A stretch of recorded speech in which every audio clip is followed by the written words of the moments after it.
The Watuppa Water Board will come to order. Mr. Furlong, roll call, please. President Pearson, Present. Member Pennell, Here. Member Pereira. He called and mentioned he would be a couple minutes late, so I expect him any time now. The open meeting law statement is as follows. Pursuant to the open meeting law, any person may make an audio or video recording of this public meeting or may transmit the meeting through any medium. Attendees are therefore advised that such recordings or transmissions are being made, whether perceived or unperceived, by those present and are deemed acknowledged and permissible. First item, Mr. Furlong. Item number 1 would be citizens' input.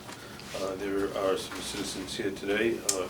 So anybody's welcome to speak, but we've moved the algae item up in the agenda, because I think that's you're interested in. When we talk about the algae item, you're free to speak at that particular point. So citizens' input we have to put for anybody that wants to come in, but you'll be free to speak during the algae discussion when we get there. So that is why everybody is here, for the algae input? You are? Yeah, Okay. you want to learn what you people have found or what's, Sure. you guys Sure. understand what's We'll be going on. getting to that very shortly.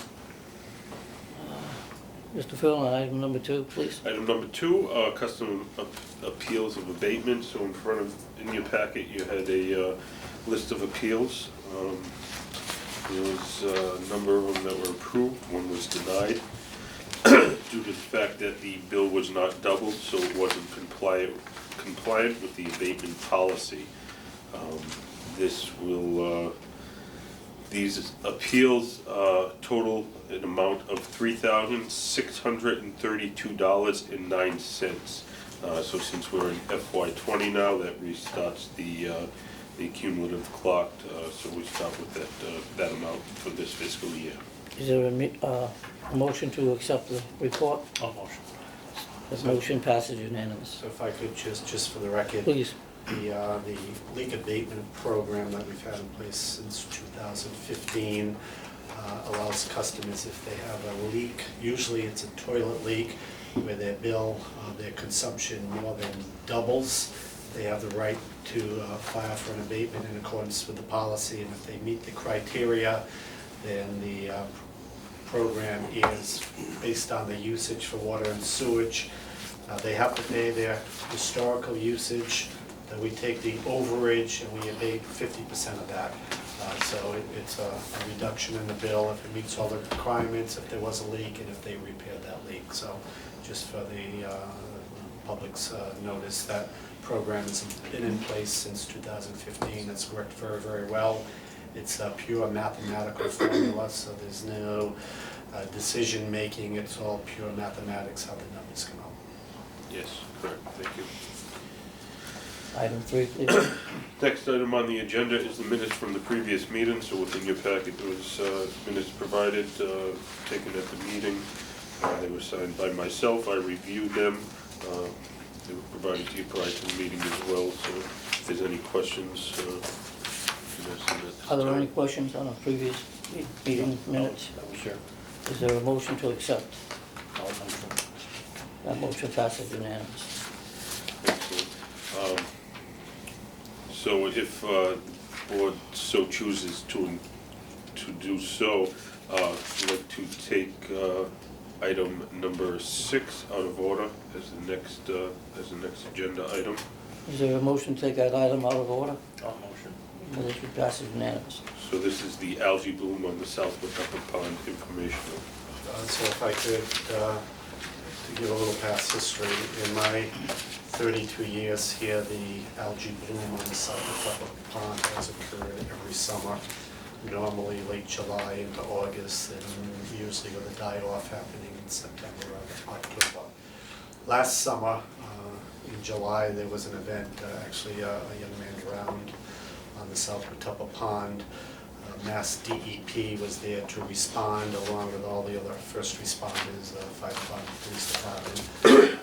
Mass DEP saw the algae bloom and directed the Mass Department of Public Health to start sampling the algae bloom, which they did. The samples indicated that the species of algae were indicative of cyanobacteria toxic algae blooms. I think if you read the periodicals, they're becoming more and more common throughout the country. I think they've always been there, and now we're just learning how to test for them. So during July, as the high results came in, the baseline is supposed to be under, I think it's called 70,000 colonies per 100 mil. I believe we were exceeded that significantly, so the Mass Department of Public Health recommended that we put out an advisory recommending against swimming or ingesting the water and identifying the potential impacts to animals, which we did. Last July we issued a public notice, a press release, and this is the dock area at Dave's Beach, so up to that upper right is the advisory that was put in place last July. We've never lifted that advisory. It's been in place, continues to be in place. I've notified the town of Westport and the town of Tiverton to inform their boards of health that it's still in place, and asking them to entertain the questions from their residents, although we will answer to anyone. Certainly the town should be answering to their residents. In my opinion, the water quality has not changed in 32 years. Those algae blooms have been there. I've seen them every summer. But with the new testing methods, because of the identification of the potential impacts of the algae blooms, we've decided to keep the advisory in place. Now, it's not a directive or an order. We're not kicking people out of the pond. We're not saying they cannot swim. It's an advisory to inform them of the potential health effects of the cyanobacteria algae bloom. Now, I'm not an expert, but in my reading, the more dangerous algae blooms are when you get that thick net of the algae on top of a smaller pond. I don't see that in our case. Our case, it looks like pea soup. And I think the more dangerous conditions become is when you have that thick net, and let's say a dog swims through it, gets on him, and then he licks all of that off. He or she, depending on the animal, can ingest a large volume and can become sick and can possibly die.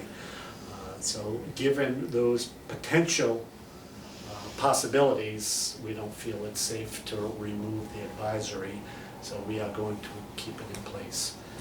My opinion is that the advisory should be in place until the algae blooms are solved. In my opinion, the solution is going to be extremely expensive. We started discussions with the towns of Westport and Tiverton last year, because as you probably know, Westport is almost the entire eastern perimeter of the pond. The western perimeter is us from 195 for a portion, then becomes Tiverton for the remaining portion. The algae blooms are expected to be caused by nitrogen, phosphorus nutrients entering the pond along with sunlight, making a perfect area for algae to grow. My opinion is the bulk,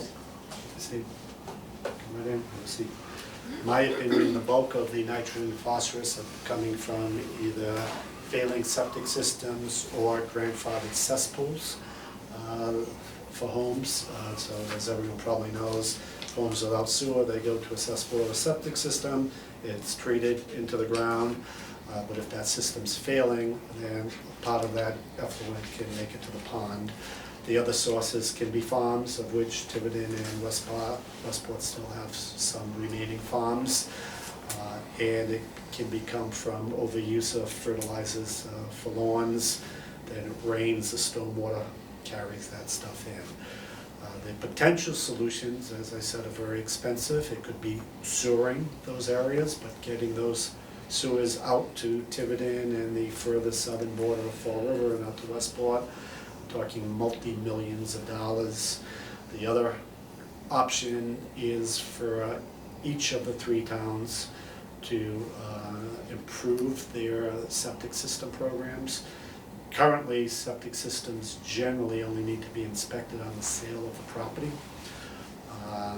Most towns don't require periodic inspection unless there's a known failure. So one potential is for each of the towns to put in ordinances into place mandating annual inspections or at some frequency. The problem there is many are going to fail, and that can represent a big cost to the individual homeowner. So let's say if there was a grandfathered cesspool somewhere, that's an automatic failure on inspection, and that property owner could be looking somewhere between $20,000 to $40,000 to put in a new septic system. So in addition, we need to work with the towns, to work with the farms, to make sure the runoff is controlled, and to another extent controlling fertilizers for lawns and stormwater control. My opinion, all options are very, very expensive, and it's going to take many years to get them in place, and the cooperation between Westport, Tiverton, and Fall River in making those decisions on the significant investments. So my opinion is this advisory is going to be in place beyond my retirement for many years to come, until all the towns work together and start to make decisions on the solution and what those significant investments are going to be, but they're going to be extremely costly. We recently, within the past 2 to 3 years, sewered Lake Avenue and also put in water. That alone was $1 million project just for Lake Avenue, for the water and sewer installation and for the paving of the road. And even in that case, many of the residents are not connecting because it's very expensive to connect. We currently don't have an ordinance to mandate connection to the sewer system. So generally, properties don't connect until they're ready to sell, and there's a failure on Title V, then they have no choice but to connect. So the options are expensive, and we need to work with Westport and Tiverton to come up with a solution, but there's no simple answer. So for the near future and the long-term future, I expect the advisory to stay in place. So we have been, we had it on the agenda for the sewer commission meeting at 5:30. On the agenda here for the water board at 7:30. We've done it several times at these meetings to continue to get the word out. Certainly we have local cable TV here to run the meetings. We have WSAR here, so we'll get a little bit more news about it.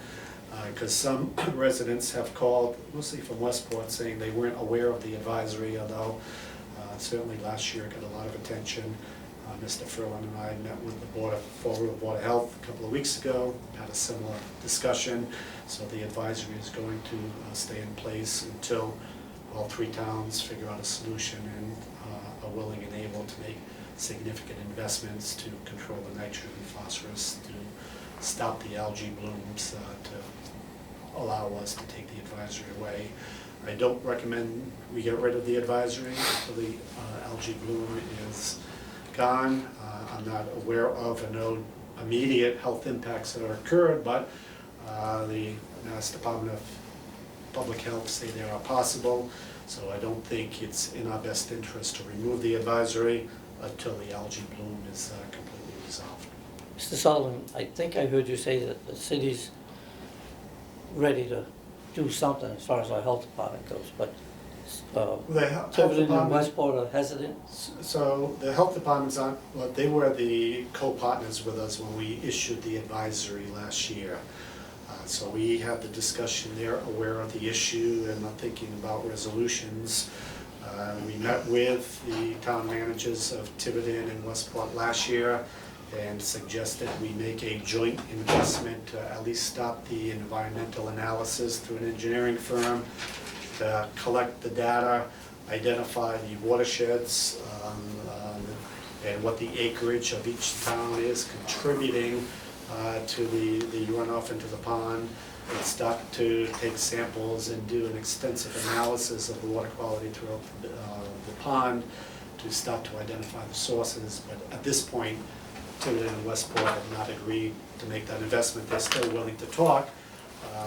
We had suggested $100,000 with $33,000 coming from each party, us, Westport, and Tiverton. We would be willing to make that investment, but we don't believe it's fair for Fall River to be making the total investment on coming up with a solution when the watersheds for the other towns are feeding into the pond as well, we think all three communities should be making that investment jointly, because we don't have control of this stormwater runoff or the septic systems or cesspools or any agricultural sources from those two towns. We don't have any control of that. So it's not fair for Fall River to be making the full investment on identifying the sources and coming up with a solution, because the problem is coming from all three communities. We are willing to pay our share, and I actually drafted a three-town intermunicipal agreement, which I've given to the two towns, but at this point, we haven't come together and gotten their concurrence to sign and start to make the financial investment. Are there any questions from the commissioners? I have one. Please go I have ahead. a couple. Are those other two towns, do they have notices up on their beaches? I don't know. You don't know? Last July, and again, about a month or two ago, we've sent them that same notice, as well as the original press release that was out. They haven't, what they've done with it in their towns, I don't know. We have it up at only known public source of access into the pond. So this is Dave's Beach that is owned by the state. That dock was rebuilt a number of years ago. So that's the most common input into the pond, but certainly in each of the three towns, there are private residences right on the pond. So by having these meetings and having these discussions, hopefully we continue to get some media attention. So the abutters and those that use the pond. Second question, do other two communities help in paying for the testing? So none of us paid for the testing, so last year the testing cost was absorbed by the state, Mass Department of Public Health. So I spoke to one of the commissioners earlier this summer and asked if they were going to be testing this summer. They said no, that they normally do a direct response, such as the event that happened last July. They don't normally routinely test every summer. So this summer we have not tested for the cyanobacteria. But we believe it's just a repeat of what's been there every year. If the other two towns wanted to chip in with us as we proposed, that would be one of the tests that we would do in addition to testing for the levels of nitrogen, phosphorus, bacteria, and other sources that would be part of the program. But again, I don't think it's fair for us to be doing that alone. In my opinion, the water quality has not changed in 32 years. The algae blooms have been there for every summer that I've been here, and the last summer was the first summer to do that specific testing, but I don't think anything has changed. Yeah, I've been here 25 and I see them every year. Before we move on, Mrs. Correa, would you please make note that Commissioner Ferrara is here? I think we should open it if any of the residents here have any questions. You have or the sign-in, I comments. believe? Yes, yeah. they've also- Whoever's first on the list. Well, I think we can just be open and relatively open. If you don't mind, I'll go first. Tom Go ahead. Esposito, I live at 330 Lake Avenue. My family's owned property there for 64 years. I've physically been in that water for 64 years. And I was aware of the notice last year. I think we read in the paper, or we heard about it. We did notice we did have a lot of algae growth on the pond last year. The water was there was a lot of stagnant water. I remember years ago when I was 10, 12, they used to drag copper sulfate through the pond, but to help kill the algae. I don't know. I certainly don't think that's a viable solution now with the increased aquatic life that I've seen in the pond, all around the pond. I mean, the bird life we see there's herons and swans living on the pond. I've seen the eagle feeding off the pond. And just recently, we're in the water, I found clams. I haven't seen clams in that pond since I was 12. That's telling me the quality of water has improved. that's my opinion with just the wildlife that I've seen flourish. I think when you were 12, there was still industrial inputs Right. into the pond with the advance of the sewer system and that being completely illegal. I think that has stopped. But Yes. I just think the new. Oh, yeah, once the mill's burnt down, the quality of that pond is greatly improved. My question, I do have a couple of questions. Have we reached out to Bristol Community College? The professor over there, Robert Rack, has done major testing and profiling of that South Watuppa pond in years past. He actually has some type of robotic device that he's gone out and mapped the entire pond. He runs a great environmental program. I think it would be in our interest to reach out to him and see if he's willing to use his students to do some further testing. We have, Paul's, we talk to Rob Rack all the time, as you know. Right. For the record, Right. Tom used to work at the wastewater treatment plant. I've known Tom for too long. And Rob Rack, who's the professor of the environmental engineering program at Bristol Community College, also worked at our wastewater treatment plant for almost 12 years. Paul has reached out to Rob Rack and also UMass Dartmouth, so we're trying to get their participation to assist. Yeah, without a doubt. Rob Rock does have extensive studies. Primarily, a lot of his sedimentation studies and stuff was based on the Quikasham, but he does have some, but bathymetric stuff of the South Watuppa Pond, like you mentioned. So, it's something, and I think it's going to take, like kind of Terry started to explain, I think it's the 3 communities we all need to be able to get together. As Terry mentioned, it shouldn't really just be our burden to work with it. If a BCC or UMass Dartmouth is willing to volunteer to assist us, but if there's a cost associated with that, we don't think just the ratepayers of Fall River should be the ones burdening the cost. No, I agree with that statement. I find it surprising, they haven't done any further testing since last year, is that correct? Correct. I mean, I find it surprising that we haven't seen the algae blooms. I mean, I can see 3, 4 feet, 3 feet, I can see my feet. So it's when I'm been a 3 feet. strange season, so I have seen the algae bloom. It started earlier, actually in June. I normally, a couple of times a week, measure the level of the pond at Martine Street where the staff gauge is. Although Paul now has an on skater and we get the direct information. I'm old and I still like to go look myself. Right. And so in June, the algae bloom was there. It was pea soup. I think the odd rain season that we've had this year caused the early peak. Last week, after we had that downpour, we had almost 2 inches of rain, it disappeared. The water was clear. Before yesterday's, today or last night's rain, as I was going out, the clarity was better, but I could see the pea soup coming back already. So it's out there. Okay. And I think long-term, it's really, in my opinion, it's going to be septic system rehabilitation. And I make numbers up, but I think that's going to be 90% of the issue. I think farms are going to be another 5 to 10%, into a much smaller degree, stormwater control. And I think the issue with stormwater is just picking up either the agricultural or the failing septic systems that are out there. But I think the amount of algae is going to vary from year to year, but I think until we start to solve all of those problems, I think it's still going to be there. Okay, yield. You're all set, sir? Thank you. Yeah, a question or two. I think Tom covered most of the issues I was interested in.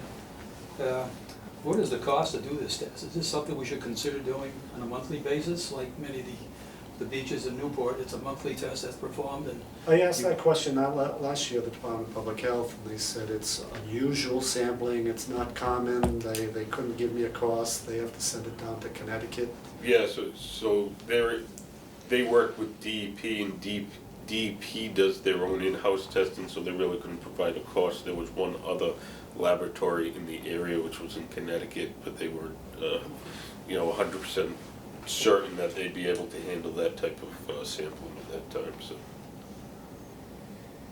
But the Yes. last Yes. sampling was done when? So there really Years wasn't ago, much.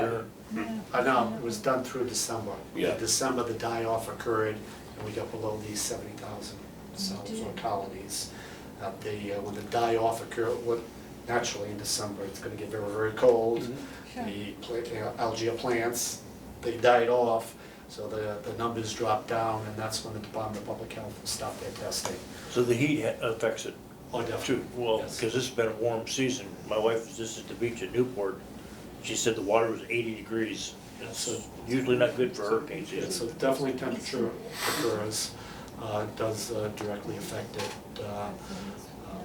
But I still believe it's going to be there, and for us to remove the advisory without solving the source of the problem, I would not recommend it. I'm sorry. Go right ahead. Have they done any testing on the brooks that feed in the Sucker Brook? And I know there's one in the northeast corner of, on the Westport side, and even from Saudi Pond, what's coming in from No, Saudi so Pond. strange, I mentioned at the sewer commission meeting, again, I'm old and I visit all of our dams. So Saudi Pond, we own that dam. Right. That's why you go from Westport to Fall River to Tiverton, and that a couple of 100 feet, that's our water right. Saudi Pond, I've never seen algae bloom in Saudi Pond, but I'm just looking at the lower pond as it's coming to the dam. Certainly there are a number of invasive species, milfoil, floating hawk, the purple loosestrife, they're all there, but the water at that dam is always clear coming through. The Stafford Pond Dam, which is where Sucker Brook comes around and feeds in down at Jefferson Street, we're actually rebuilding that dam Oh. as we speak. And again, that water's always been crystal clear, but no, we haven't done that analysis. My preference would to get the two towns on board, come up with a scope of services of what we want to test, how we want to lay out the GIS analysis, what we're going to test for, and make that investment. But again, we haven't gone forward, we're still trying to get the two towns to come on. Yeah, through the testing that was done last year with the Department of Public Health, they test at the public points of access, which was Dave's Beach, the only known public point of access for the pond, so that's why they tested just that spot. Okay, so they really didn't do it like a profile of the No, entire pond? no, just that Dave's Beach. And usually it's pretty visible there. Right. I go there, walk out on the dock and can see it. So after, a week and a half ago, after we had that rain, at Martine Street at the measuring point got cleared. I also went to Dave's Beach dock, it was clear, and several days later, when at the measuring point on Martine, when it was decent clarity, but I could see the pea soup coming back. I went over to Dave's Beach too, it was the same, there was some good clarity, and I could see the pea soup stuff. Is it safe to say that when we have a lot of wind and rain and movement on the lake, that more or less tends to break it up, it settles? So I don't know about settling, well, but the level drops, right? I mean, It may, I know, I've actually, I'm on the pond a lot as well, and I've noticed that it can actually push the bloom around a little bit, Okay. depending on which way the wind is blowing. yeah, we can't have waves with the wind, because I know at Martine Street, sometimes when I'm measuring, they actually splash right across the wall, so Right. when the wind gets that water moving, or the ambient pressure of a storm gets it moving, we can get a lot of movement.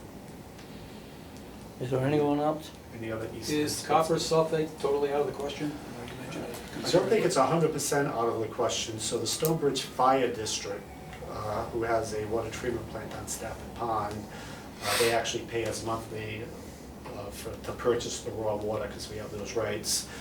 They have periodically put in copper sulfate, I believe, around the intake of their plant, because algae species get into their plant and blind up their filters.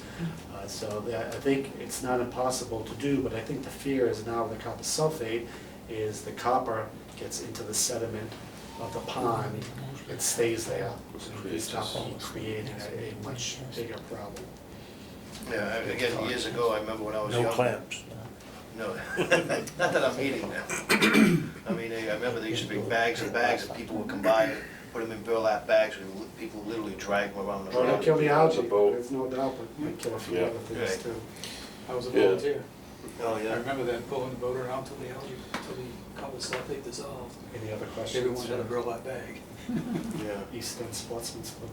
No, the water's been clear the last few days, that's what I was asking about. It's a test you could do monthly and you leave the, I release suspect, the, I suspect that we've got almost 2 inches of rain between last night and today, so we're gonna have some good clarity, but I think we'll come back. Testing is not out of the question. I it just was don't nice think- this weekend. I just don't think Yeah, it Fall River was. alone Yeah. should be doing that, and I think the other 2 towns should be participating. I have one other question, and we're gonna be lowering the level, my dock is underwater.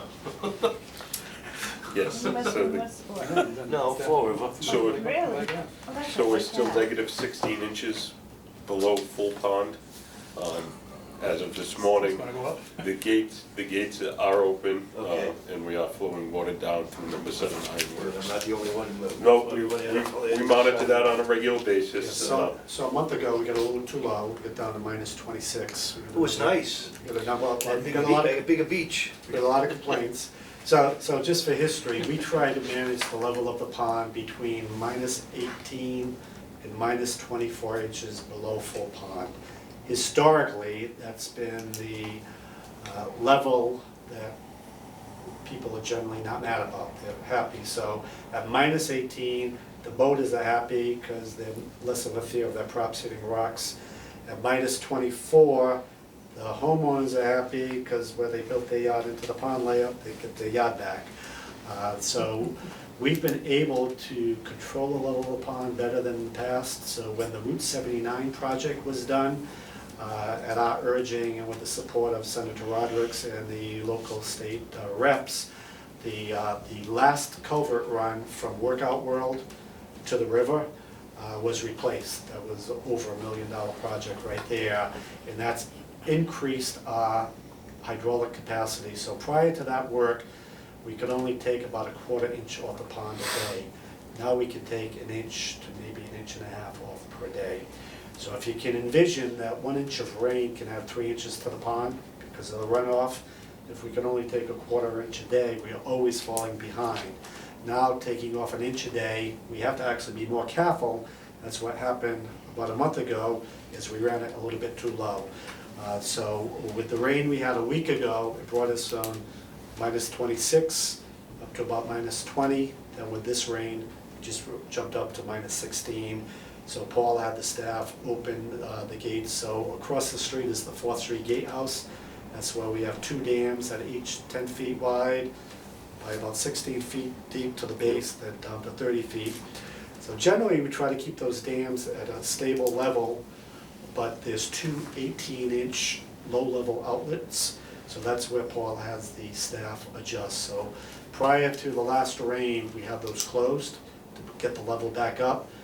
With the 2 inches, we've jumped up too high, so Paul had the staff open those this morning or last night, halfway. So each of the 18-inch low-level outlets are open at 9 inches, which means we're blasting a lot of water. So if you go to the waterfall at Ironworks number 7, you'll see that water blasting through. So we'll be taking off probably close to 1 inch a day once the runoff from the storm stops. So probably today's Tuesday. Today's Tuesday, probably the end of the week until the weekend. We're gonna have to readjust again so we don't shoot to go too low. So we'll be aiming to get it back to between minus 18 and minus 20. 20, right in that. But we have to watch the forecast of the rain too. Yeah, exactly, that's the other thing we always watch. You know, you try to predict what's gonna happen with the rain and everything like that. We wanna make sure that there's enough storage capacity, so if we do have a wet spring or a wet season, that we have the storage capacity within the pond, if we do get a real lot of rain. Plus then also, we wanna make sure, try to keep everybody happy, make sure it's high enough, so that's always the game. It's very hard to keep everybody happy. Some days we get calls where the pond's too high and the pond's too low the same day, different people. Any others? East End Sportsman's Club? Any other questions? Please let your neighbors know the advisory is still in place. It is just an advisory. And you're both in Fall River, so if you know anybody from Westport and Tiverton, tell them to have their towns continue to talk to us, because we're willing to work with them and Just- hopefully to start to get a program to come up with what the solution's gonna be, but they're gonna be very, very expensive. Have we thought about other technologies, being in the industry I'm in, there are other technologies, enzymes that are used for cleaning up waterways and stuff? Have we We've looked at a number, there's a group on Davol Pond, they were at a meeting with us, the last meeting. Yeah, last They actually get those thick mats of the algae blooms. They've been working with a professor at UMass Dartmouth and putting these floats in with these plants that absorb a lot of the phosphorus. So they had those in last summer and had some success. They're trying to get them back in this summer, but they're having some trouble with the town of Westport getting approval to put them in. So Davol Pond is a small pond that feeds into Saudi Pond, that then feeds back to the South Watuppa Pond. I saw in the Herald News last week, there's a company working with New Bedford at the Buttonwood Zoo Park where they have that pond there that has problems. They're adding some nitrifying and denitrifying bacteria, Right. trying to control the nitrogen to control, but from what I read, they're gonna do it for 2 summers at a cost of $30,000 plus per summer, and that's for a relatively tiny pond Right, compared right. to what we're looking at. We've looked at some companies with these aeration devices, but South Watuppa Pond is 6 to 8 billion gallons. So a lot of these technologies are geared towards smaller ponds. So we're trying to find some simple solutions, but as you know, being in the field that we work in, they're usually pretty expensive, but we'll keep looking. I know the water's great for the plants. With all that's happened here tonight, I think it's imperative that the chair will make a motion that we instruct Mr. Furlan to continue to monitor, and if necessary, to ask for further inspections. With that being said, everyone who signed in for citizens' input, you're welcome to stay, or you may leave at your will. Thank you for coming. Great, thank you very much for your time. You're welcome.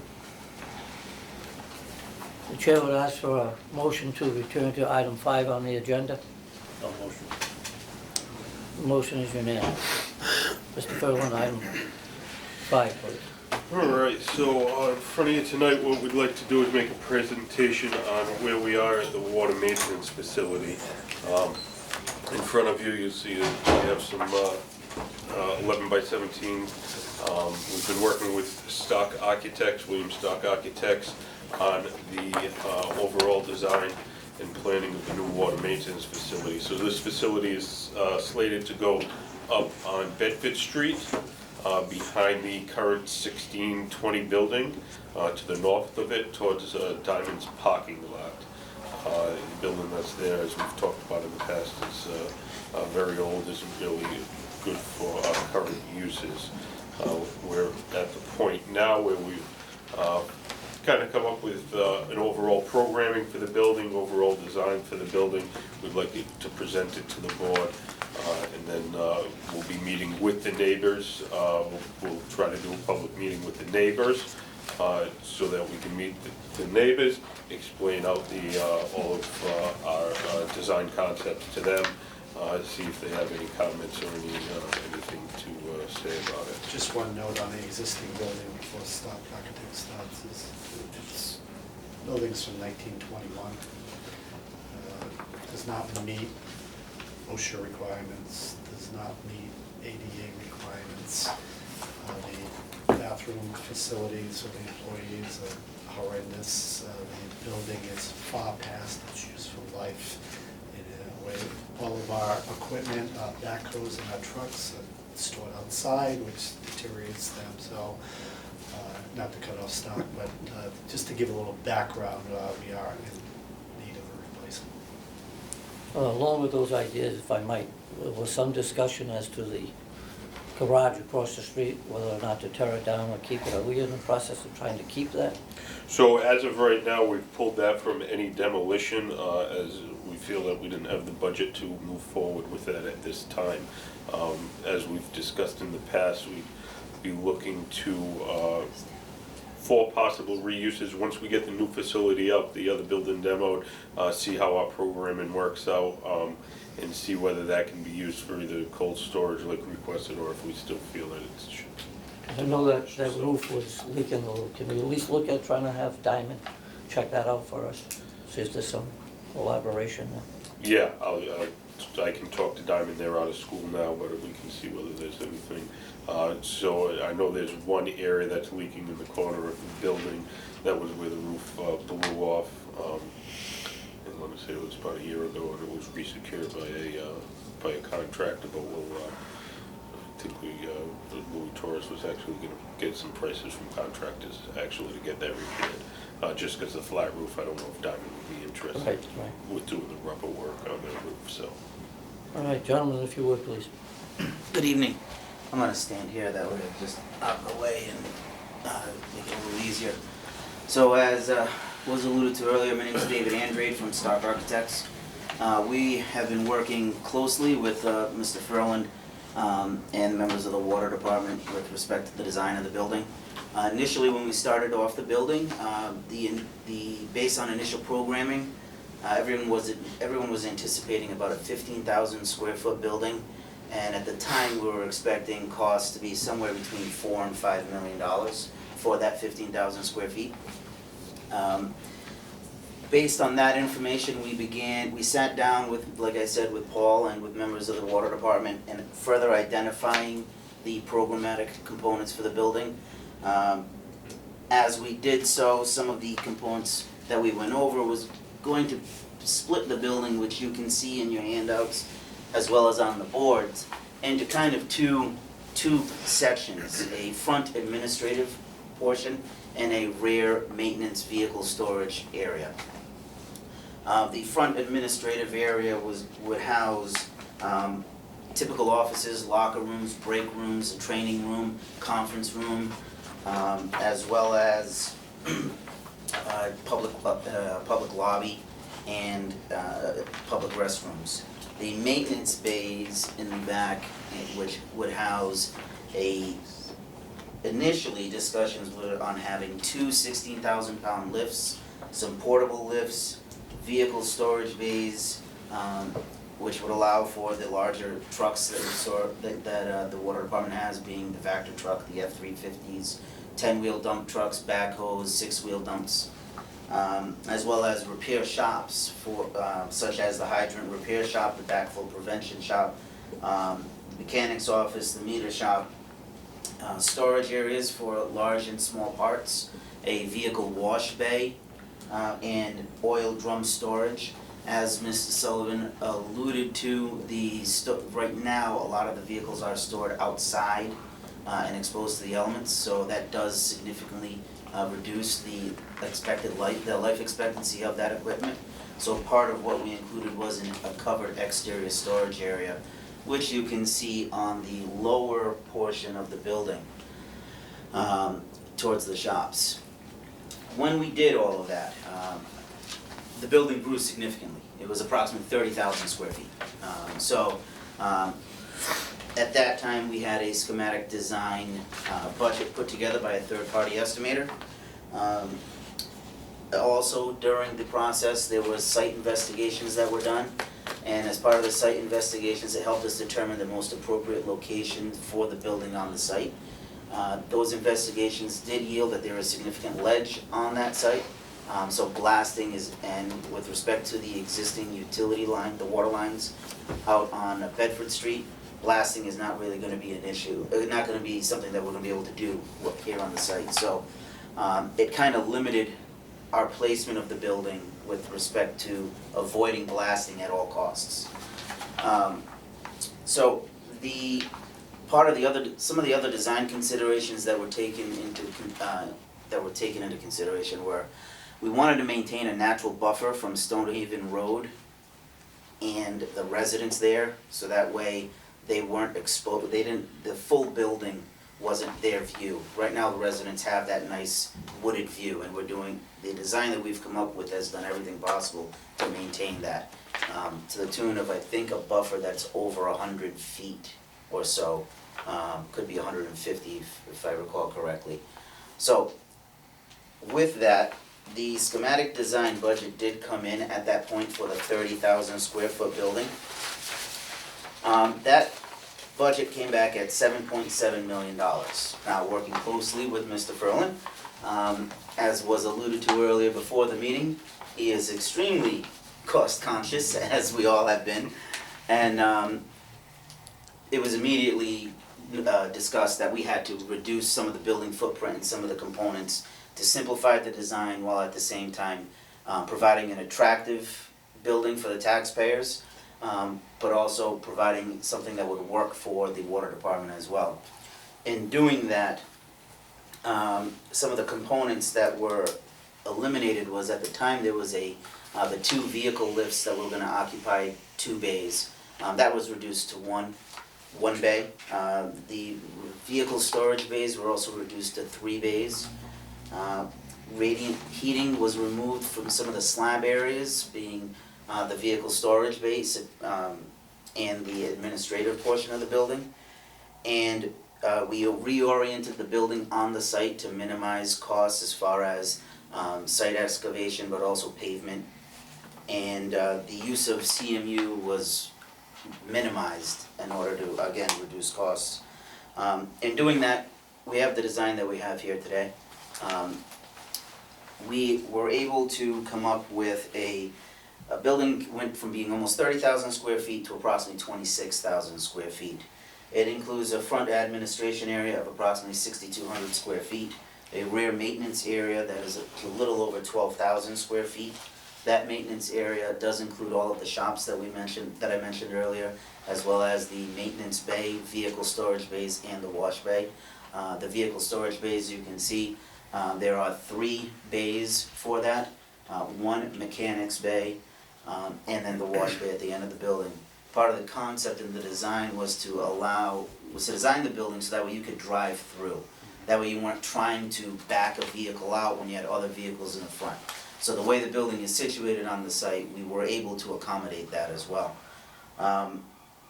The parking, right now we have approximately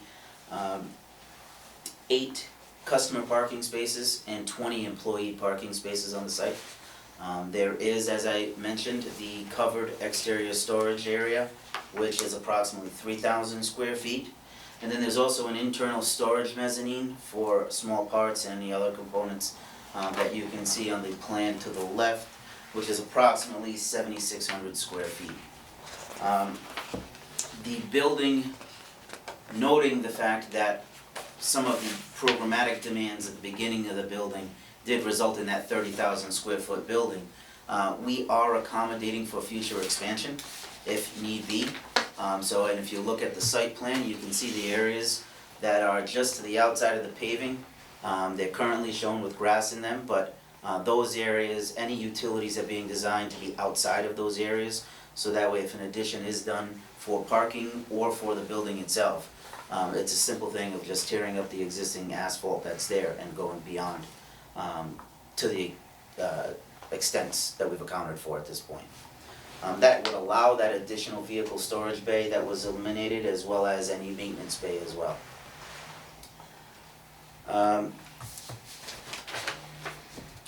The overall building concept, again, we wanted to stay as cost effective as we could, so the primary building structure is a pre-engineered metal building where we are going to be dressing up the front administration portion. So that way, when you drive down Bedford Street and you go to enter into the site, you do have a nice looking building and not as much as a utilitarian type building. So that front administrative wing does get a little bit more pizzazz, so to speak, but minimizing that as much as possible. It was a delicate balance between Mr. Ferlin and myself with back and forths, where we were both arguing and on the same page that we want to provide taxpayers with a building they can be proud of, while at the same time recognizing that everyone ultimately has to pay for this, so trying to keep the costs as low as possible. I have a question for you. Yes, sir.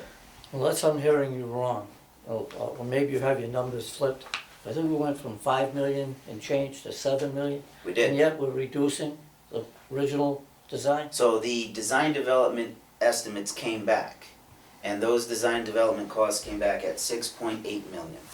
Okay, so the initial design, which included an additional almost 5,000 square feet, 4 to 5,000 square feet, came in at 7.7 million.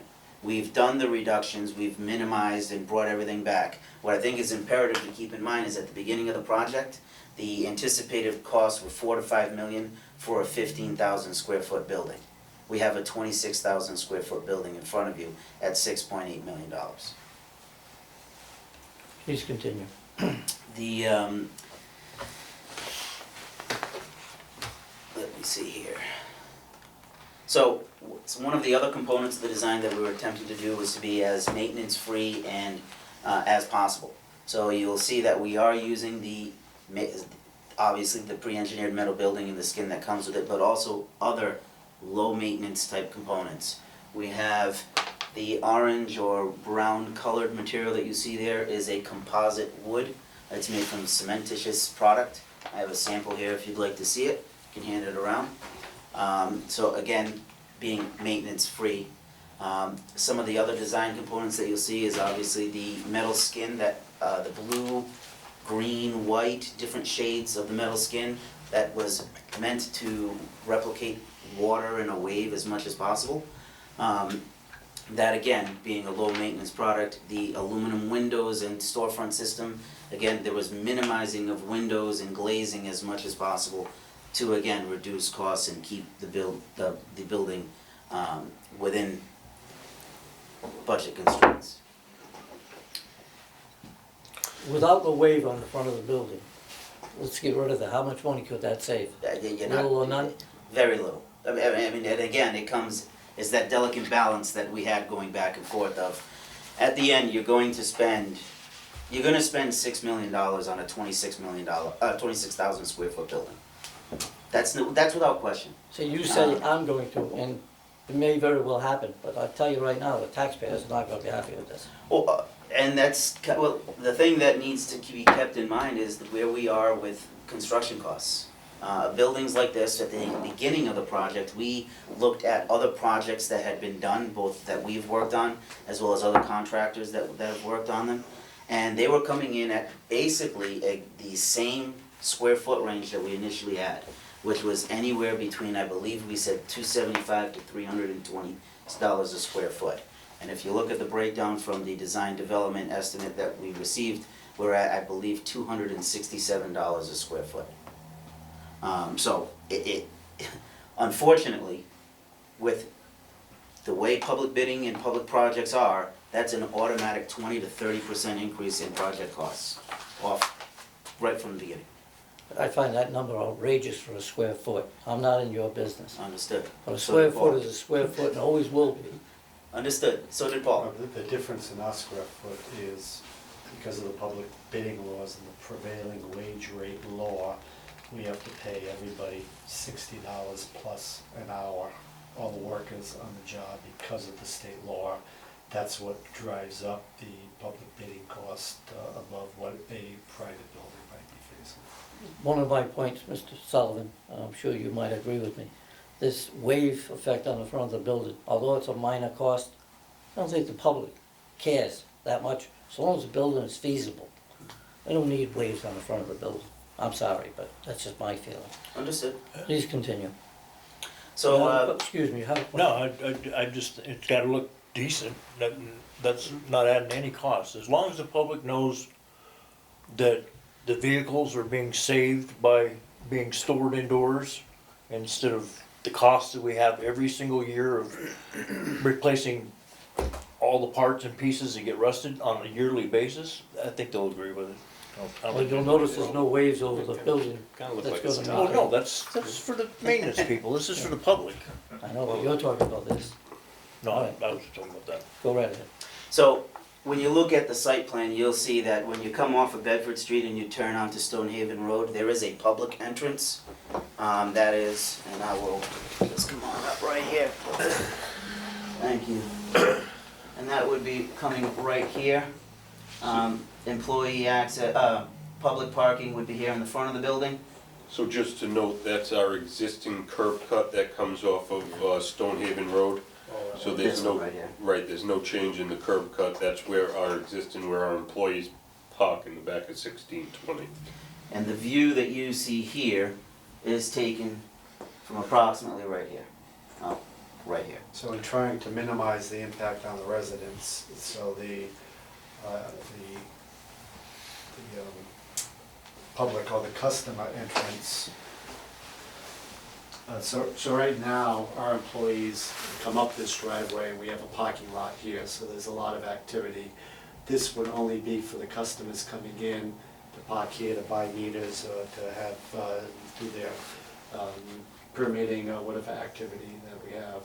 We're planning to bring the employees in by the Bedford Street entrance, in here and back out here, Employees and all work trucks. in all work trucks. So although we have an emergency outlet here, this would be gated right here. So we're trying to minimize what would happen to the neighbors. Which goes further as to why we focused the actual pizzazz on the building to this corner. Because the moment that you go in and you start clearing and you knock down the existing building that's approximately right here, we start knocking down some of the woods here that the residents are accustomed to having in order to fit this building.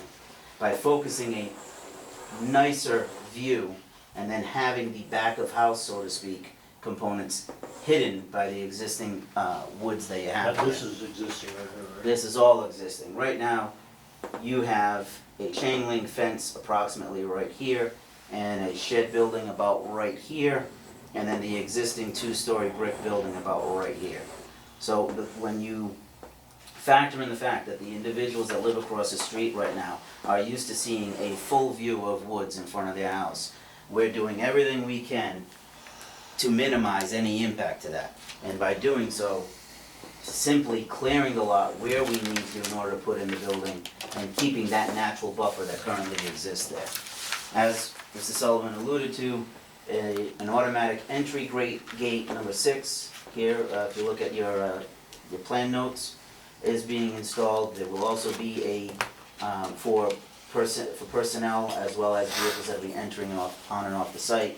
The drive around is, if you do drive out, you're not leaving this way. You're coming back around the building and then down through and out.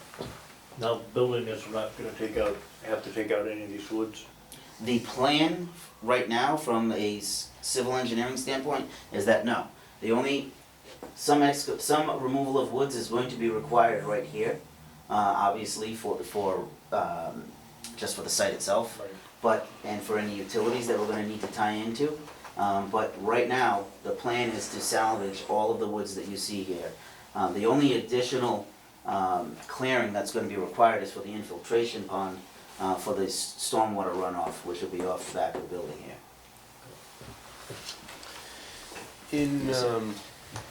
Do you guys, not so much from the architect's standpoint, but Paul,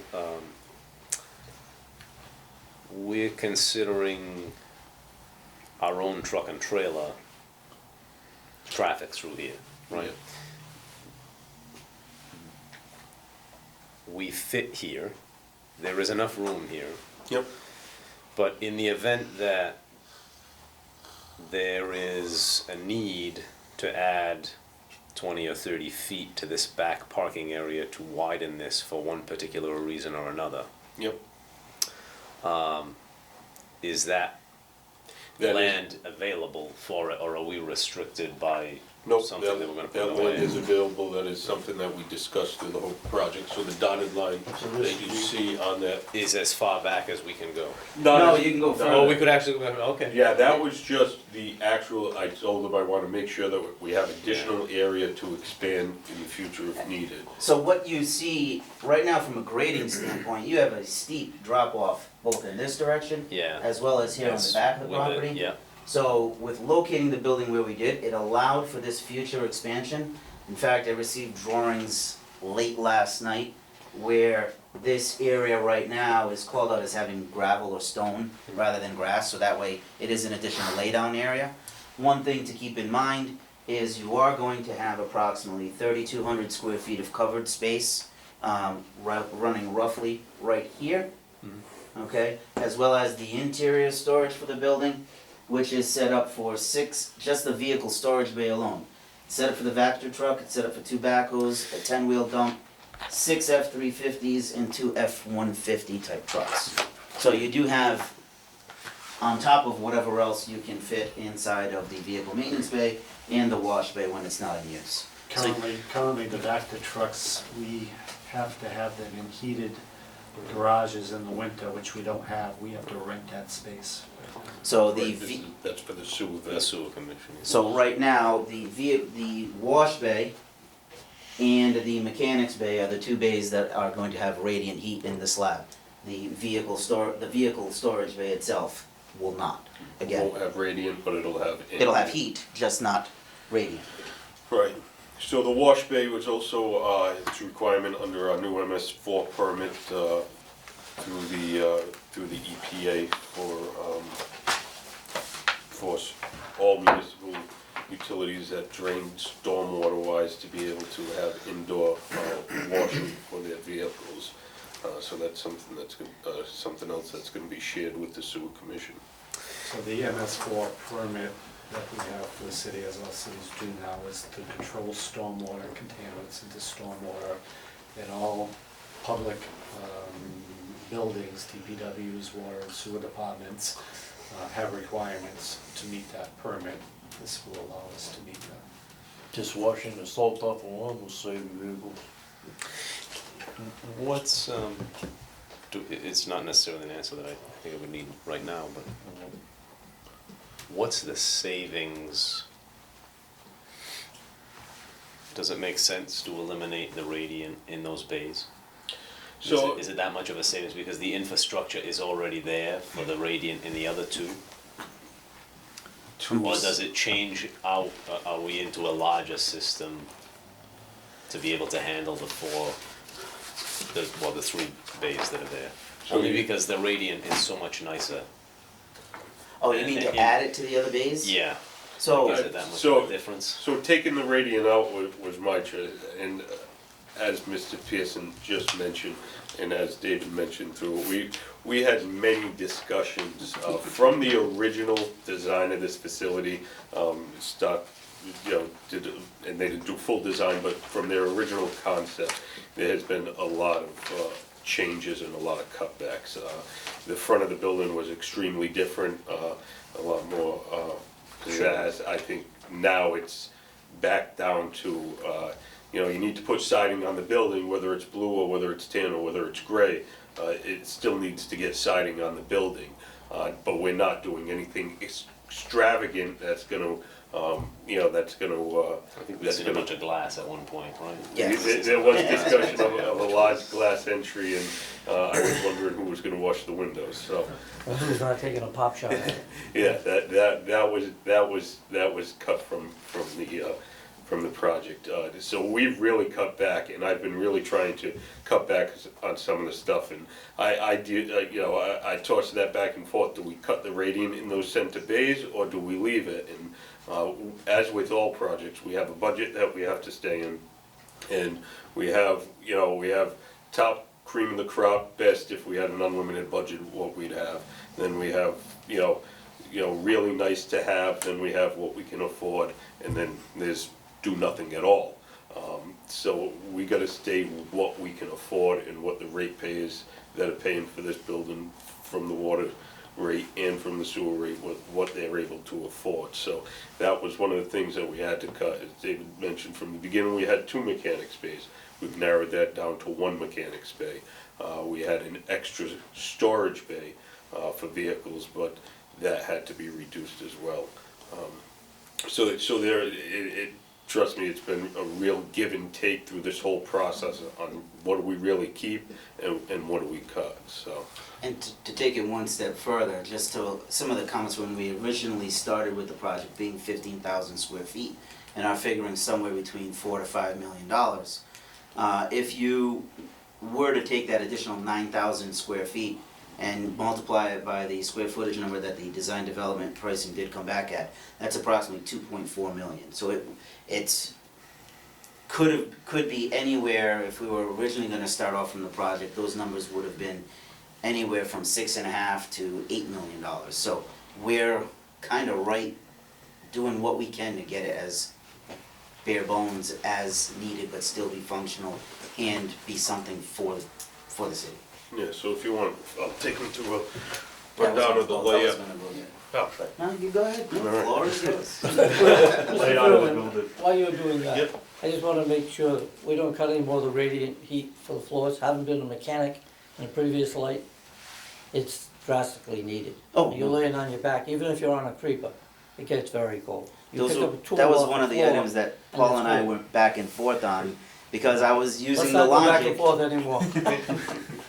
Paul's buying some pocket jackets for me right now. The issue is at work, is not so, my reason for raising the question is not so much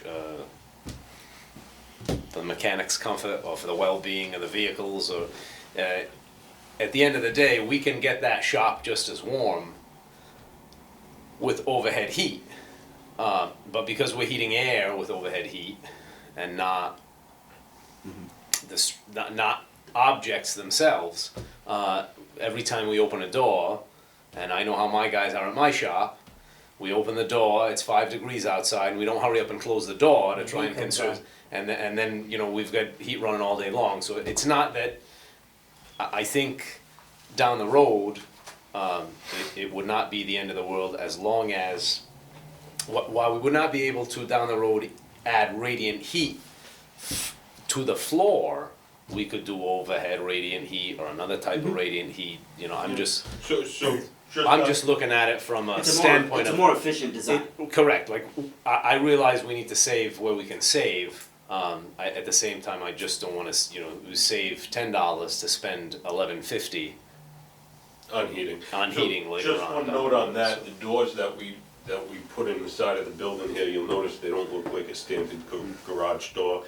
These are actually newer and they're fast up and down, I think. Rapid roll-up type ride tech. Right now, the design basis is around a ride tech type door. Again, it's quick up and down. So, you know, we took away the radiant heat, but we added that rapid door to try to minimize the heat loss. But, just a little walkthrough of the building. Customers would come in the front of the building here into a lobby area. So nowadays, we just had, you know, a active shooter training here at City Hall. So that's always one concern. So we'd like a nice secure place where the customers can only enter into the lobby area if they're authorized to. These doors all stay locked. If they're authorized to enter beyond that point, they're authorized to, you know, somebody would be able to unlock those doors to enter them. In the front, we have the reception area for the clerks to be able to work out of. All their filing and storage would be in that area. We have a director's office. In the back here, we have an engineering tech's office set up for 3 engineering techs. We currently have 1, and 1 will be coming on board to work for community utilities, both underneath the water and sewer department. So that'll be that area. Small conference room in the front. So that's, we'll have a small table for a conference room. This area over here is a training room for the men, to be used for both water and sewer departments. And women. Yep, so that's for training, so if, you know, with all of our OSHA requirements, safety trainings, that type of stuff, we'll be able to hold trainings on site now, have a nice comfortable place for the guys to be able to train with the proper, you know, projector to be able to do PowerPoints and stuff like that. In the center here, you'll see a large tan area. This is the men's locker room and bathrooms. There's also public restrooms here for men and women, but this is the bathroom area for the men's, and we're gonna have full locker area for all the staff. In the back over here is a break room, so somewhere that they could be able to have their lunch or a break when they come in the morning, be able to have toolbox safety talks in the morning with all the men before they go out on the job. Some closets down the hallway. A woman's locker room is right over in this area, and this is the supervisor's office. So this whole entire front half of the building that we kind of just went through is as David said, the administrative end of the building. So that's the area that stays a bit cleaner. Supervisors are in this area. So above that area, including these workshop areas, above this area, we have a full second floor. We have one set of stairway in the back here. We also have a set of stairway in the front. The second floor, cost-wise, right now, to do that additional space is somewhat negligible on the whole entire cost of the project. To be able to have that second floor, to be able to expand in the future. We're also adding a shaft here to be able to put in a chairlift if needed in the future, if we ever do full access or offices up on the second floor. And that would be ultimately depending just on the type of build out that you do. If it is offices, then you're gonna need to have the AAB compliance, and that's where the lift will come into play. One other thing that was mentioned is, well, not mentioned, is in the meantime, for the storage on that lift, you would have an access door off of the mechanics bay lift, where a forklift could bring a pallet up, load it right through those doors and put it onto that second floor area without having to haul it up the flights of stairs. Yep. So in this center area right here, so this is the administrative end, in this center area right here is where we're gonna have all the different workshops. So we're gonna have to have a sprinkler room, just the building requires sprinklers due to the size and use of the building. Right behind that, we're gonna have a room for small tools, so compactors, smaller compressors, generators, that type of stuff. Somewhere with the garage door, so the guys will be able to open the garage door, load it right into the back of a truck. This room right here will be for small pot storage. So that's brass couplings, corps, those types of material that we can store on a shelf. Right now, they're all stored on the second floor of our current building.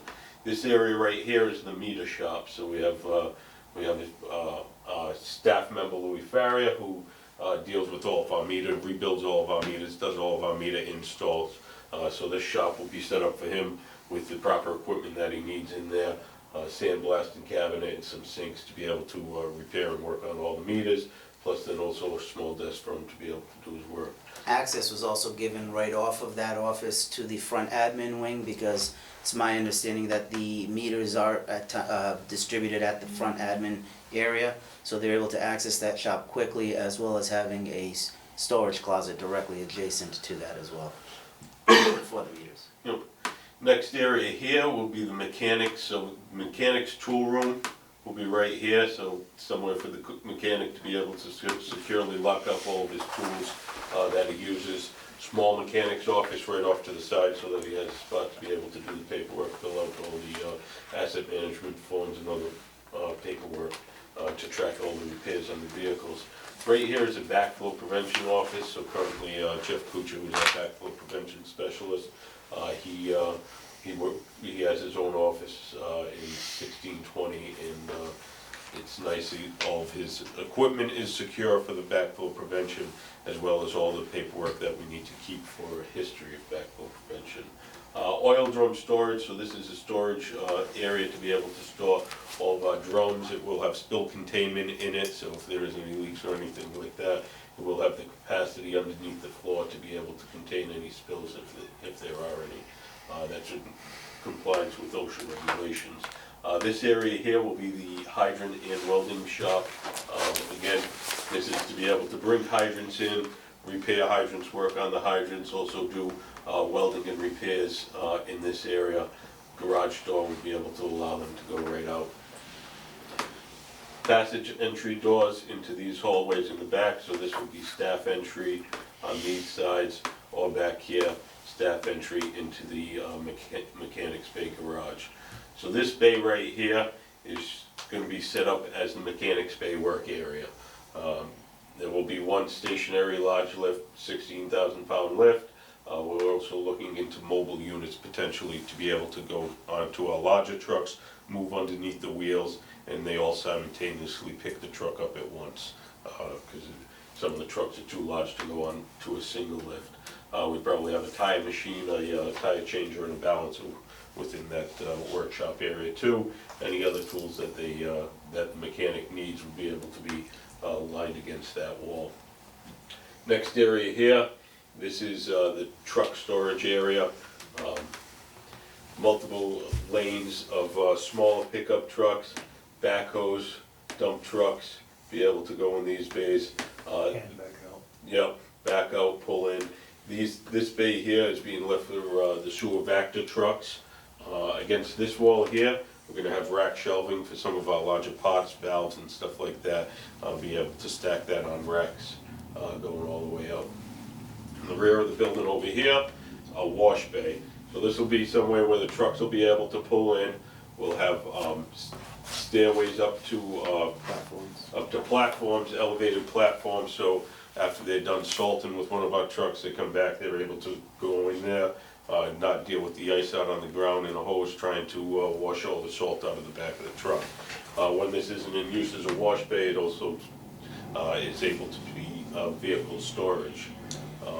As David mentioned before, coming off of this side of the building, you'll see the dash line there. That's all the overhang. So on that side of the building, it's an overhang for open outdoor storage.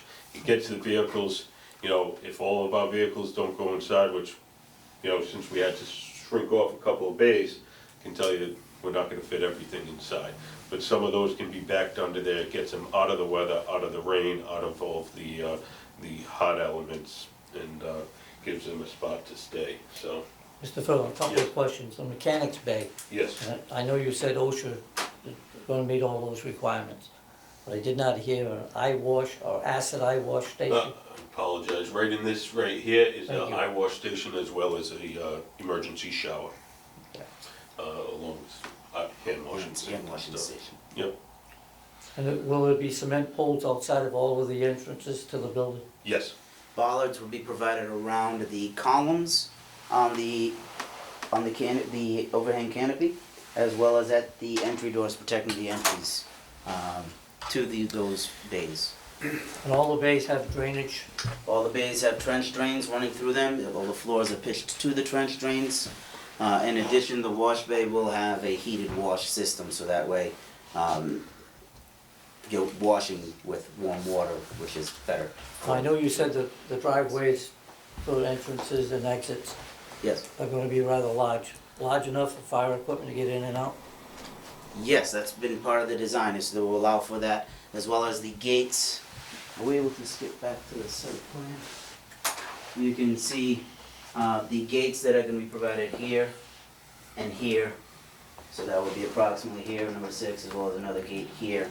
That way, in case of an emergency, the fire department is able to open them and go completely The around. reason I ask is because every year the fire chief tells me his trucks are getting bigger and bigger. Well, we have a problem with our gateways and our reservation now. We may have to expand the openings. However, since we're building a new building, I don't wanna have to go back in 4 years and tell them, you can't buy that new truck, chief. You gotta comply with our driveways.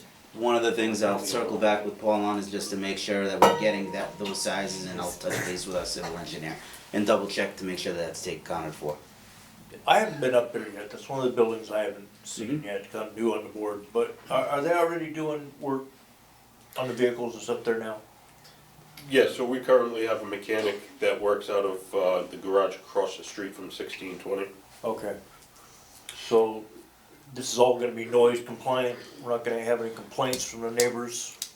Well, again, that's where the buffer comes into play, but also the maintenance that's gonna be done there is generally termed as light maintenance. Oh. They're not gonna be doing engine overhauls. Yeah, so Uh, it's, Alright. Hydraulic That's all I fluid, wanted. transmission fluids, oil, those kind of things. yeah, that's basically what we do with our mechanic now, he's more of a light mechanic, not a full. Large repairs are Regular contracted maintenance. out. Yes. Okay. I didn't know, I just get phone calls from people from No, Stony. you don't. In regards to expansion in the future, should we decide that it is necessary to add It will be. bays northbound, Mhm. right? Yeah, northbound. Even if we were in a position to only add an overhang off that Back. north-facing side of the building, it Where is the still, water truck is? it is still feasible, assuming, with the plan that we have, it is a future possibility without an extensive amount of work. The biggest constraint with this site is the ledge, okay? And the ability to blast with the main water lines that you have coming off of Bedford Street. Okay. That's what drove the building location. You can see here on the plan that, there is an actual existing outcropping of ledge. Yeah. Right about there, it's right here, okay? And when they were doing the soil bearing, the tests, they located ledge at approximately 48 inches below grade, okay? But that varied all across the site. Where we located the building is where you had it at 48. There were other instances where it was at 26. That outcropping, it's coming right out of the ground in that instance. So you are gonna be able to grow, but it just, depending on how much you wanna grow, that's gonna be the limiting factor. Right, there are other means for removing the ledge, so in the future, if we decide to expand it, either chemical blasting where you fracture the ledge or drill it out, so. Right. Just at this time with the budget, ledge removal, if Yeah, you're not able it's- to blast, is a It's large extremely cost, expensive. so. Any other questions? One last question. Life Right. expectancy of the materials used in the building? Oh, it's a pre-engineered metal building. Those typically, I believe, have anywhere around a 50-year life cycle on those buildings. That doesn't necessarily mean the building is junk afterwards. All Right. it means is that, exterior skin of the building may need to be replaced, roof, those kind of components. But the primary structural frame should still be intact. I'll be dead. Inside, how, are we completely clear span Yes. in all the shops? Yes. Yeah, excuse- Everything not- from- Not the shops, in all the bays, it's completely All clear the bays span? are completely clear span. The only space where you do have columns are in the shop areas as well as in the administration areas, and that's simply because we have a mezzanine above. And these are, this layout as it's shown here, are the column layouts for the outside overhang? Yes, which again will piggyback off the existing structure and tie into the existing primary structure. This is too much of a span for us to cantilever off the, It's about 20-something feet. okay. It's not to say it can't be done. How big a beam do we make? So, understandable. Okay, Are we set? let's start digging. I'm impressed. All right, since it's a presentation, there's no need for a vote. Mr. Sullivan, you have anything else? Thank you very much for your presentation. Thank you. Thank you for your presentation. Thank you. We're gonna move the boards here. Paul, Yeah. please, just probably just gonna take that one easel and. Alright. Mr. Furlong, I believe that takes us to item 7 on the agenda. Yes, correct. Appointment of the Administrator of Community Utilities. So if I may, it's time for my retirement. September 20th is the upcoming date. So with that forthcoming, I want to ready the transition of my departure. I'm happy to say we've developed a fantastic staff, both through water and sewer, so I'm very comfortable in leaving, knowing that I have qualified people all around me. My oversight of the water department started, although I've been here since 1987, my oversight of the water department started in February of 2000 when I became Director of Public Works. So the last 18 years has been a pleasure working with the board and all of the staff, and I thank you for all of your support. I think we've accomplished a lot, but given the age of some of our facilities and pipelines, there's a lot more to do. So with the new charter, there is some additional requirements for appointment of department heads. So I provided to you my recommendation to appoint Paul Furlan to my position effective September 21st of 2019, the day after I retire, so that transition is smooth. I'll end on a Friday, Paul will take over on Saturday. Paul has a civil engineering degree, extensive construction experience. He's been with us since 2012. Fantastic worker, hands-on, work around the clock when needed. Licensed in the water field at grade 4, the top for distribution systems, grade 4 for treatment. Knows our financial systems, our personnel processes, and he's ready to go. So I've given you a recommendation. The sewer Commission voted to approve at the 5:30 meeting. I'm asking you to vote to approve to appoint Mr. Furlan to my position at the salary noted. If the board approves, the next step per the charter, of which those two charter sections I included in a memo to you, would require that, I request that the mayor make a recommendation to the city council. City council has to approve any department head. I'm hoping if you approve tonight, we'll be able to get that on the agenda for the mid-August meeting, which I think is August 13th or 15th. If the city council approves, that gives us some time to start to advertise to fill Paul's current position as Deputy Administrator of Community Utilities. With the number of construction projects that we have ongoing in both water and sewer, and the future construction projects, you're gonna need an additional body, because I actually still do a little bit of work around here, although Paul and the staff do most of the work now. But that'll give us a little time to make the transition smooth, get Paul ready to take my position, and allow us to start to advertise to fill Paul's position as a deputy.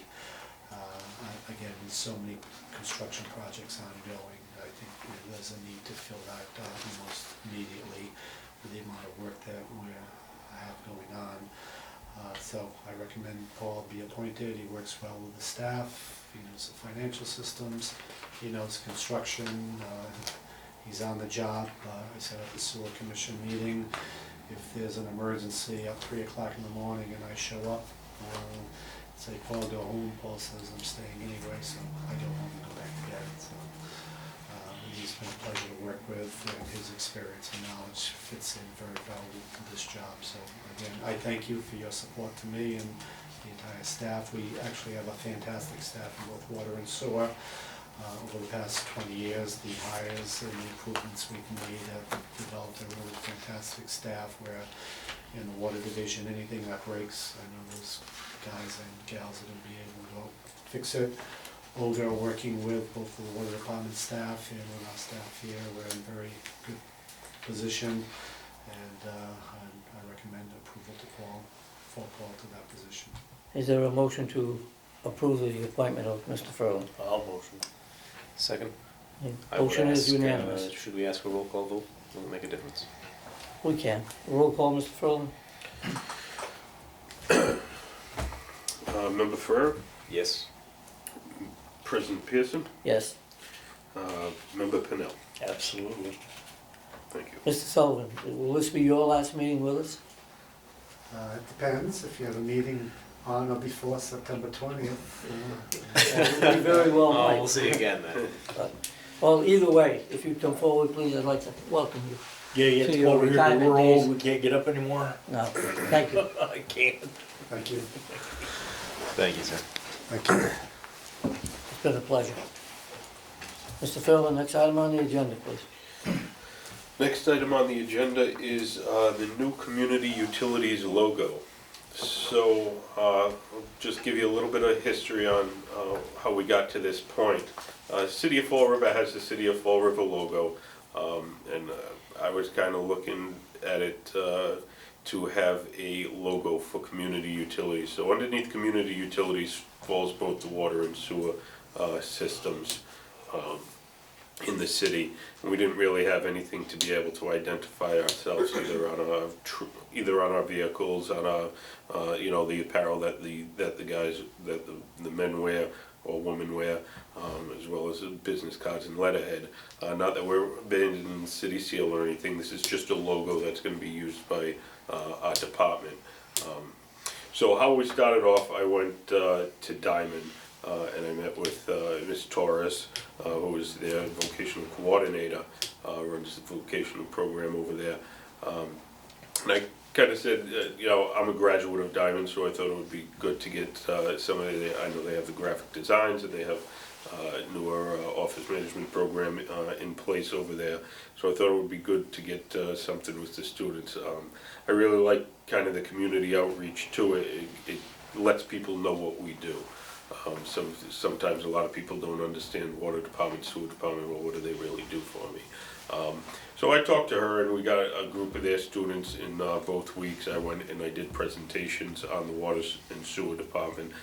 Although the kids probably thought it was extremely lengthy, I shortened it to as short as I could to try to give them all the information that they needed to try to design a logo for us.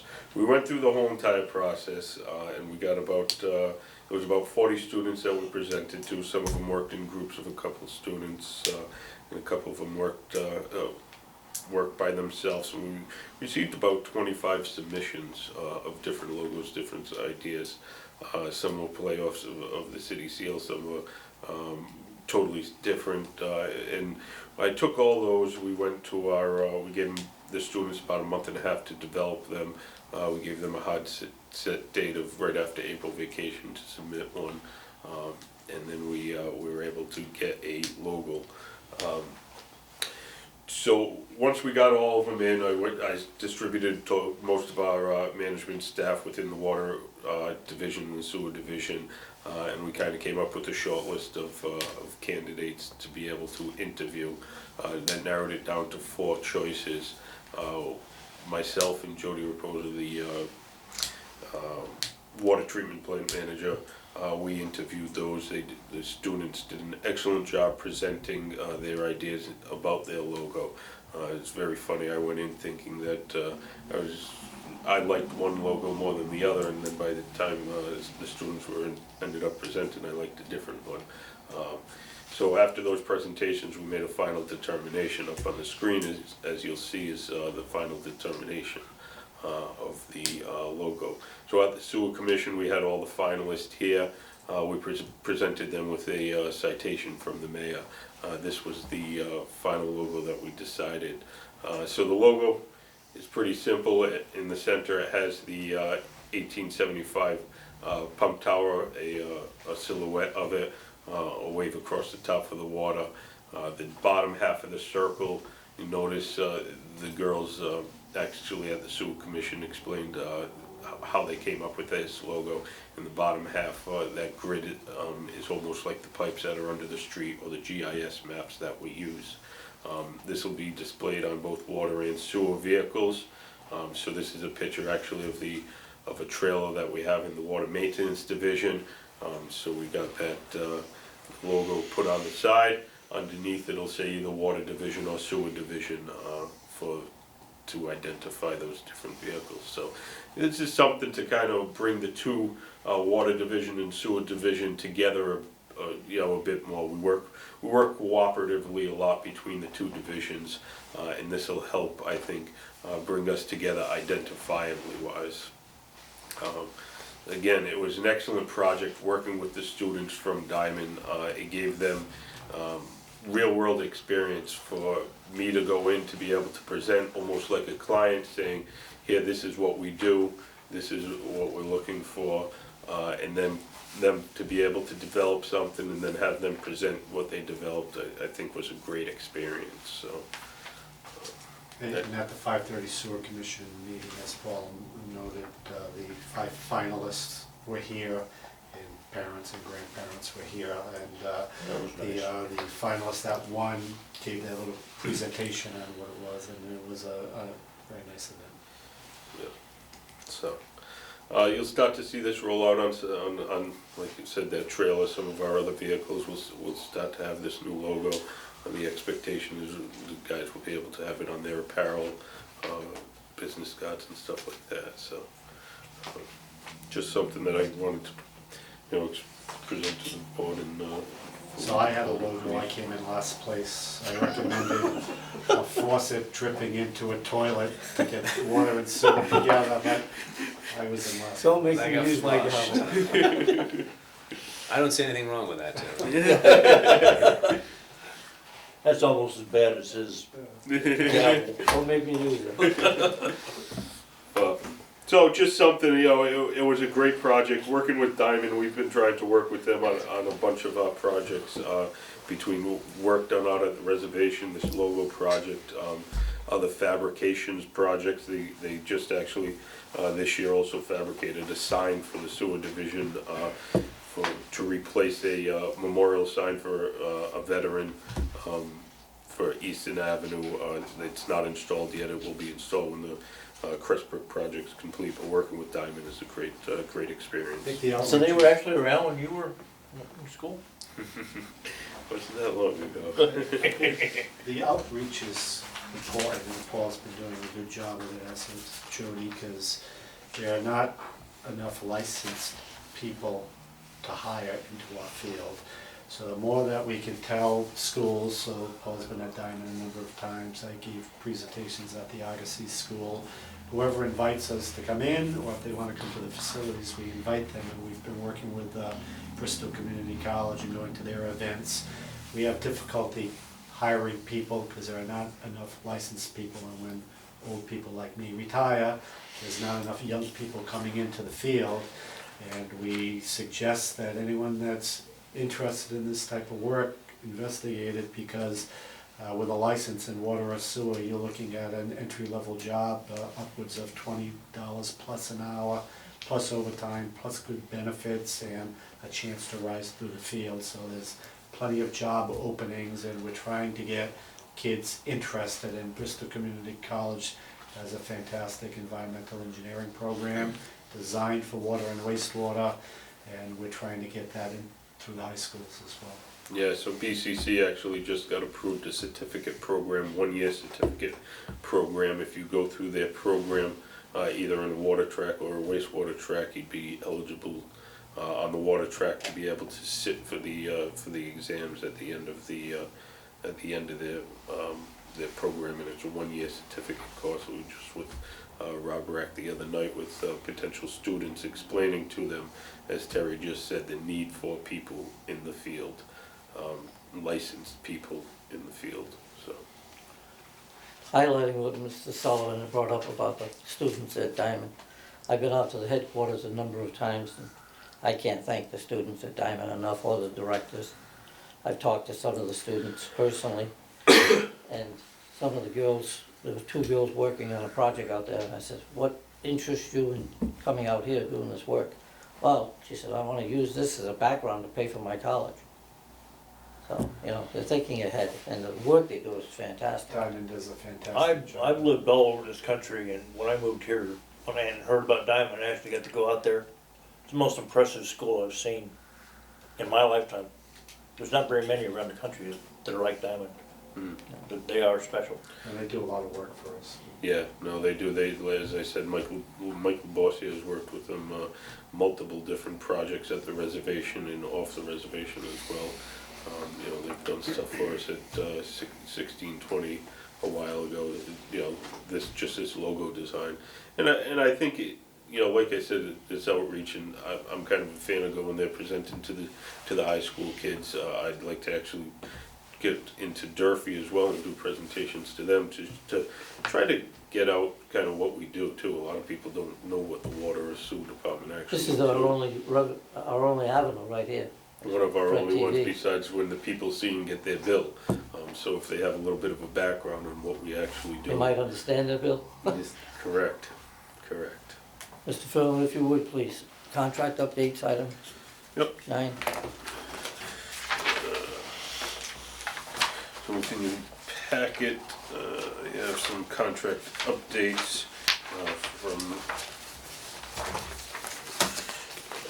contract. So with the new contract scheduling, the way that we're doing contracts now, anything between $10,000 or $50,000, we administratively have the right to approve it, but I just still like to bring it back to the board so that the board is fully aware of what's going on. The other thing that you'll be seeing is with your construction projects. You saw it last time. I didn't put one in for this meeting for the META project, but you know, I try to get those updates together. It was so close since the last meeting, I didn't feel that we wanted to update again, but see those other contract updates.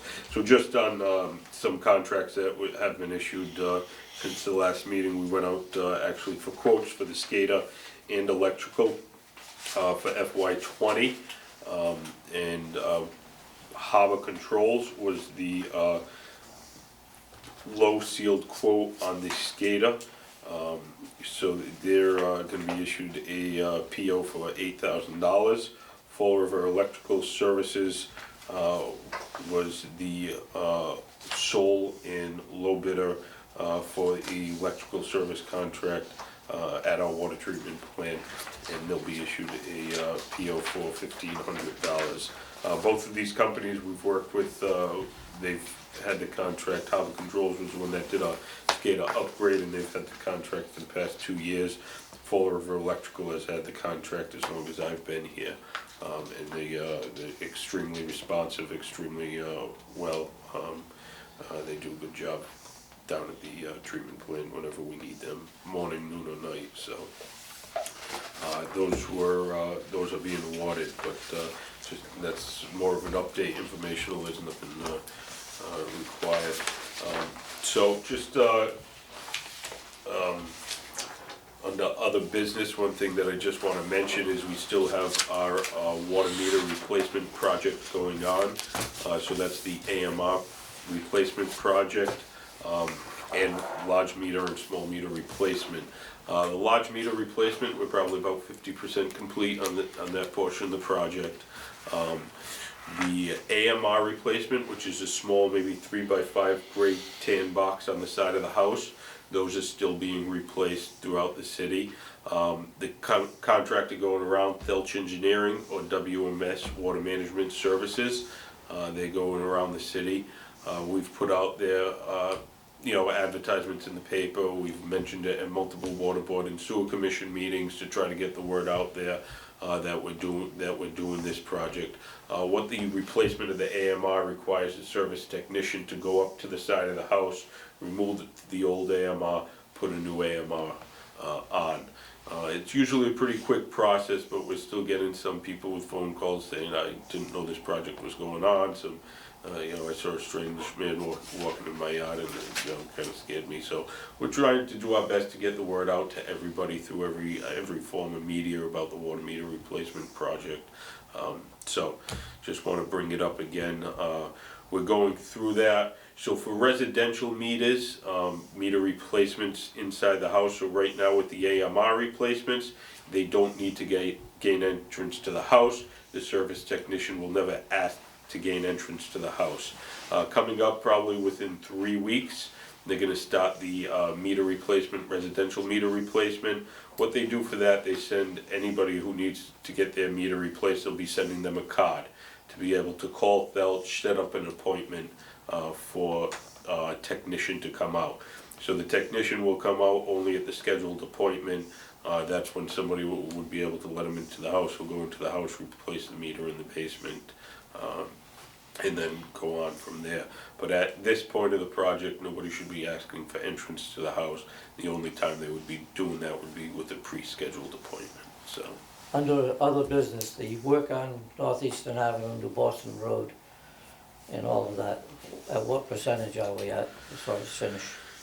So we're just before punch list. Actually, we started to generate a draft punch list for the contractor, so we're probably 95% complete. I would say at this point, 90% complete. There is all the swale works are done through the Oak Grove Cemetery, Oak Grove Avenue. All the pipe work is done in there. David Street swales are complete. All the large pipe work running down Eastern Avenue is complete. They just did the milling on Eastern Avenue last week. Finished up the sidewalk, adjusted all the structures, and paved Eastern Avenue and New Boston Road yesterday. Northeastern Avenue. Northeastern Avenue, excuse me, yes, southbound lane. So we still have, like I said, at the end of David Street, the dead end of David Street on the west side, there's still pavement to do over there. At the end of Wingold Street and the section of Wingold, President Ave, off to the side of the rotary there's paving left to do over there and some structure adjustment, and then we're into pretty much generating a punch list with the contractor. So we're getting close to completion on that project. I expect August to be fully complete with that project by the end That of August. southbound lane of Northeastern Avenue, I know we're going curb to curb, but I think a couple of weeks ago they had to dig a slight trench, maybe 6 inches wide, Are we still going curb to curb, or is that just gonna be? So that wasn't us, that was Liberty Utilities that came in to replace their gas main. So on the southbound lane, Northeastern Avenue, we paved all the way from the rotary up to where the Bush Pond swale comes out and empties the pipe. That's the extent of the paving that we're gonna be doing. Engineering department works with Liberty Utilities to manage their paving and rehabilitation during their main replacement projects. So what engineering has been requiring them to do in the past was to mill from the curb line out past their trench and repave that. So I don't think they're gonna be doing curb to curb in that section of Eastern Avenue. So I can see that We getting have ripped up done by the curb to plow. curb where we affect. Correct. Right. whatever. No, I had asked in previous meetings about curb to curb, and then that came up. So, I mean, it's gonna make us look bad, in my opinion, when the snow plows rip that up. But Well, it's, beyond our control. yeah, it's not us that did that work, that's not part of our project, so, well, it's actually the sewer commission's project, and, Yeah. but Well, I'm it's, sure the city council will be asking Liberty Utility to be accountable. as they do, yes. Anything else? Is there a motion to adjourn? Almost. Second? It's unanimous. This meeting of the Watuppa Water Board is adjourned.